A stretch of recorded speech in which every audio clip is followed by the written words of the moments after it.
Hi friends, நான் உங்கள் அங்காளம்மன் சேனல்லேருந்து பேசுகிறேன். காலையில் ஏந்திரிச்சா தெருவில் நின்று பார்த்தா யாருமே காணோம். பார்த்தோன்னே பகீர்னு ஆகிப்போச்சு.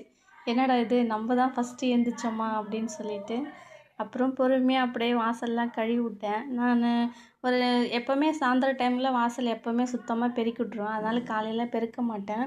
ஸோ இங்கே தூங்குறவங்க எல்லாத்துக்கும் டிஸ்டர்ப் ஆகும்னு சொல்லிட்டு நான் பெருக்க மாட்டேன். நான் வந்துட்டு இது சந்து வந்து சின்ன சந்து தான். எப்போவுமே பைக் போயிட்டே இருக்கும். அதனால நான் கோலமும் பெருசாகவும் போட மாட்டேன். ஏன்னா போட்டால் உடனே கழிச்சிருவாங்க.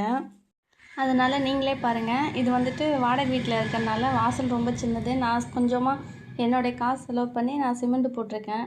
ஸோ வாடகை வீட்டில் இருந்தாலும் நம்ம வீடு மாதிரி தானே, நம்ம கோலம் போடணுன்னா நம்ம தானே செலவு பண்ணி போட்டாகணும். அதனால் இன்றைக்கி எல்லாருக்கும் ஒரு குட் நியூஸு என்னென்னா, என்னுடைய வீடியோ பார்க்குறவங்க எல்லாருக்கும் ஃபஸ்ட் டைம் எனக்கு ஒருத்தவங்க கமெண்ட் பண்ணியிருக்காங்க. அவங்க வந்துட்டு உத்ரா லைஃப் ஸ்டைல்லேருந்து அவங்களுடைய ஐடி நேமு. அப்புறம் அக்கா காப்பி ரைடு வராதா சாங் யூஸ் பண்ணா அப்படின்னு போட்டிருக்காங்க. நான் வந்துட்டு பெருமாள் பாட்டு ஒன்று போட்டிருப்பேன். என்ன பாட்டு போடுறதுன்னு தெரியல. பேசி அனுப்புனா பேசுவோம், என்ன பேசுறது, ஏன்னா இப்போ தான் நான் சேனல் ஓப்பன் பண்ணியிருக்கேன். பெரிய பெரிய யூடியூப்ஸ்லாம் பார்க்குறப்ப அவங்க ஜாலியாக பேசுகிறாங்க. நிறையா கமெண்ட் வருது, நிறையா இதுவாக இருக்குது. பார்க்குறது நம்மளுக்கே கொஞ்சம் இதுவாக, அவங்கள பார்த்தோன்னே நம்மளுக்கும் கொஞ்சம் இப்படிலாம் இருக்காங்களே, இப்படிலாம் அவங்க பேசி பேசி எத்தனை நாள் பேசி ட்ரைனிங் எடுத்தாங்களே தெரியலையே அப்படிலாம் நான் யோசிப்பேன். ஆனால் எனக்கு பேசுகிறப்ப என்னென்னா ஒரு பயம், பதட்டம். என்னடா நம்ம தனியாக பேசுகிற மாதிரி இருக்குது, யாரும் நம்மளுக்கு ஒரு கமெண்ட் பண்ண மாட்டேன்றாங்க, ஒரு இந்த கோலம் நல்லா இருக்குது இல்லை நல்லா இல்லை எதுவுமே சொல்ல மாட்டேன்றாங்க.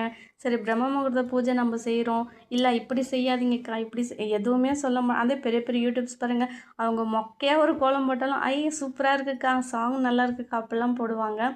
ஸோ அதெல்லாம் நான் பார்க்குறப்ப அவங்களுடைய கமெண்ட்டை நான் அதிகமாக படிப்பேன். அப்போ எனக்குள்ளே எனக்கு ஒரு ஃபீல் ஆகும். என்னென்னா, அந்த கமெண்ட் படிச்சுட்டு ஸோ நம்மளுக்கு போட்ட மாதிரியே நான் நினச்சி ஃபீல் பண்ணிப்பேன். இருந்தாலும் பரவாயில்ல. ஆனால் ஃபஸ்ட் டைம் எனக்கு ஒருத்தவங்க கமெண்ட் பண்ணோன்னு எனக்கு செம்ம ஹாப்பி.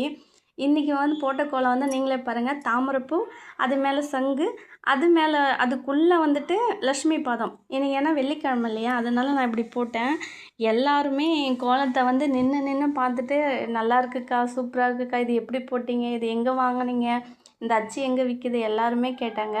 அப்புறம் நான் ஒரு விளக்கு வந்துட்டு கலசம் விளக்கு மாதிரி வச்சுருந்தேன் பாருங்கள், அதுவும் பார்த்துட்டு இது என்ன புதுசாக இருக்குது, இது எங்கே வாங்கினீங்க அப்படிலாம் கேட்டாங்க. இந்த இது வந்துட்டு நான் எங்கே அந்த கோலத்தில் போட்டிருக்கேன் பார்த்தீங்களா, அந்த தாமரைப்பூ, அது வந்துட்டு நம்ம முத்துமலை சேலம் முருகர் கோயிலில் அங்கே தான் நான் வாங்கினேன். அங்கே நான் போயிருந்தேன், அங்கே வாங்கினது. இந்த கலசம் விளக்கு வந்துட்டு எனக்கு ஒரு அக்கா சேனலில், அவங்க சேனலில் ஒரு டைம் பார்த்தேன். அவங்க ரொம்ப நல்லா இந்த மாதிரி விளக்கு நம்ம பார்த்ததே இல்லைன்னு சொல்லிட்டு நான் இது பண்ணிட்டு இருந்தேன். விருத்தாச்சலம் போயிருந்தேன். அங்கே பார்த்தா இந்த மாதிரி விளக்கு விற்றாங்க. சரி, நல்லா இருக்கே, நம்ம பிரம்ம முகூர்த்த பூஜை பண்ணுறதுக்கு யூஸ் ஆகும்னு சொல்லிட்டு வாங்கிட்டு வந்தேன். இன்றைக்கி சமையல் வந்துட்டு இதுதான், சாம்பார், அப்புறம் பொரியல், அந்த மாதிரி தான். என்னுடைய வீடியோ பார்க்குறவங்க எல்லாருக்கும் ரொம்ப தேங்க்ஸ். தயவு செஞ்சு கமெண்ட் பண்ணுங்கள், அப்புறம் சப்ஸ்கிரைப் பண்ணுங்கள். ஸோ பிடிச்சிருந்தா லைக் பண்ணுங்கள். ஓகே ஃப்ரெண்ட்ஸ், பாய்.